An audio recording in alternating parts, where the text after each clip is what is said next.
درباره حادثه مسکو فقط همین را میگیم که تفتیشات از جمله تفتیشات مشترک دو دولت واقعیتش معلومه، ولی حادثه ای که مهاجرین ما رو به طور عمومی گناهگار دادن، ملت ما رو بدنام کنن، ملت ما رو ملت تروریست اعلام کنن، ما این رو محکوم میکنیم، این یگان جای شک نیست.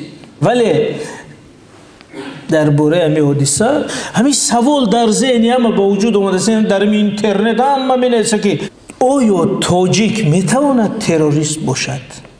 آیا تاجیک میتواند آدم کش شود، قتل عام کند؟ این سوال در ذهنی هم از بحث است در شبکه اینترنتی. من میخوام به همین سوال یک جای جواب بدم. ببینید، یکم من میگم که تاجیک هرگز نمیتواند این کار کنه. چرا؟ چون که تاجیک یک ملت باستانی، صاحب تاریخ بزرگ، صاحب تمدن بزرگ و تمدن تاجیک سراسر انسانگرایی، نیکویی، سازندگی، آبادی، دوستی، برادری. انا برای میگم تاجیک نمیتواند این کار کند. دوم اینکه تاجیک ملت است که تمامی بشریت را درس آدمگری و اخلاق داده است. مثلا ما در خارجه میریم، وقتی که مجلس و محفل و صحبت ها میبینیم، حتی بزرگترین متفکرها، سیاستمداراشون اگر گوین که یگان سخنی بزرگ بگو، از همین تاجیک اقتباس میارد. شما ببینید حتی همین پرزیدنتی فدراسیون روسیه، سرور یک دولت قدرتمندی که تاریخ و تمدن بزرگ داره، اما خبرنگار سوال کرد که شما در وقتهای خالی چیکار میکنید؟ گفت که من در وقتهای خالی عمر خیام میخونم. این مصاحبه پوتین ببینید، گفت که من عمر خیام میخونم. این اعتراف همین تمدن است، اعتراف همین فرهنگ است.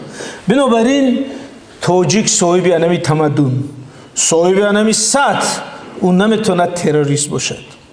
ولی درباره همین باز هم یک منبع میگم که اگر اینجا استادای دانشگاه باشن یا که امام خطیبای عزیز، پدر و مادران، همین صحیفه فیسبوکی مرا بینید، عبدالله راهنما، در اونجا یک مقاله گذاشتم نامش مربی بشر، درباره ملت تاجیک، یعنی چگونه ما همین بشر رو آدم کردگیم. او بیدیل میگفت چند غول در بیابان پرورم آدم کنم. ما غولای بیابان آدم کردگیم. بنابراین ملت الیتری جهان است. این یک مثال دیگه از همین تجربه خودم گم. شما خیلی میفهم که این صحبت صمیمانه است، برای تعریف نیست. من سردار ریاست سیاست خارجه بودم در مرکز استراتژی نزد پرزیدنت و همین سیاست خارجه همش سفر، کنفرانسیا، قرارداد امضا کنی، هم خیلی کارو است. و یک عادت هست که وقتی که یگان قرارداد امضا میشه، یگان کنفرانس خوب انجام میشه، بعد در آخرش بانکت میتین. شما میدونید کارمندای دولتی که بانکت یعنی یک ضیافت، یک ضیافت میتین و در همون ضیافت یک جزءش همین است که همین جامهای شراب است، آب است، گلاب است، ساک است، چیزی باشه میارن و هر کس نماینده هر دولت سخنرانی میکنه، توست میگوید، توست. مثلا اگر در سطح اسنگ باشد، مثلا برادرای قرقیز میبرد، جامش میگیرد، میگه که من است قهرمان ملی ما در وقت شکار ندم غراز رو شکار کرد یا آهو رو زده است، میگن چی میگه، یگان مثال میگه. مثلا برادرای ترکمن باشن میگن مخدوم قلی فرموده است که دنبوره چند خیل میشه، تورش چی میشه، از چی میشه. یا که برادرای قزاق باشن میگن که ابای فرموده است که بیابون چی میشه، یورتا چی میشه. یعنی اونو از فرهنگ خود بهترین چیزاشو میگن تا که دیگران رو قایل کنن. این دیپلماتی است. انا که وقتی نوبت ما می اومد، من یادم است که همین جام میگرفتم، شما نپرسید جام شراب بود، آب بود، نجا مسئله دیگه. خلاصه همین جام میگرفتم، بعد همچون نماینده دولت و ملت تاجیکستان مثلا من سر که به زبان روسی یا انگلیسی از مولانا جلال الدین بلخی یگان حکمت بگیم، از رودکی، از خیام، از فردوسی بگیم. اگر اینخه من نگاه میکردم که اینا از گفته هاشون خجالت میشدن، چون که در برابر اون نامها و اون سخنایی که ما از اون نمایندگی میکنیم و درک میکنیم که در پیش مولانا جلال الدین بلخی، در پیش خیام، فردوسی، سعدی، رودکی بشریت هیچ گپی ندارد. تنها اعتراف میکنم. گفتم پوتین گفت که در وقتهای خالیم خیام میخونم، میتونست بگه پوشکین میخونم، یکی گفت خیام میخونم، چون وجد حکمت هست، وجد حیات هست. بنابراین انا همین خیلی ملت این نمیتونه تروریست باشه. دیگر اینکه ملتی که سردفتر ادبیاتش استاد رودکی گفته است چون تیغ به دست داری مردم نتوان کشت. نزدیک خداوند بدی نیست، فراموش. نزدیک یعنی در نزدی، پیش خدا. نزدیک خداوند بدی نیست، فراموش.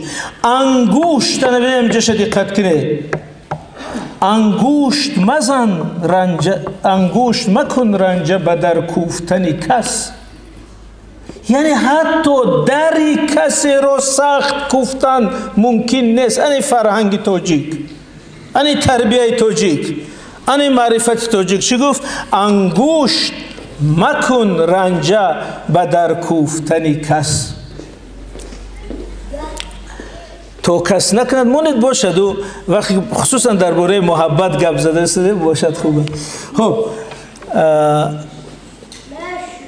بشینون یک جا استاد بهترین میشه. بقیه پیش دوملوده بشینو، قفوت جو هست، نه اینجا در بشی قفوت سوال. آفرین.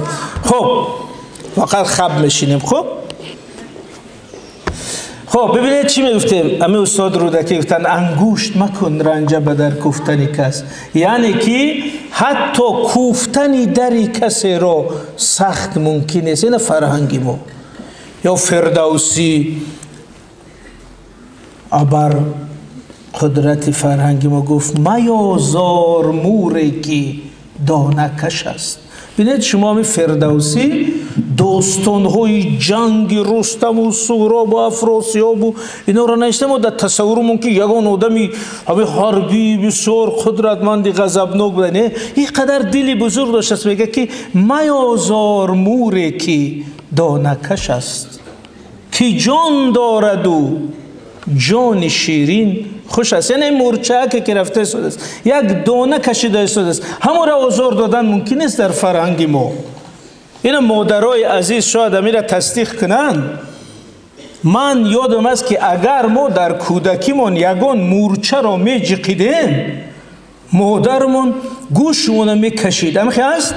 میگه تو یک مورچه بیگناه جقیدی، تو گناه بزرگ کردی. این فرهنگ تاجیک.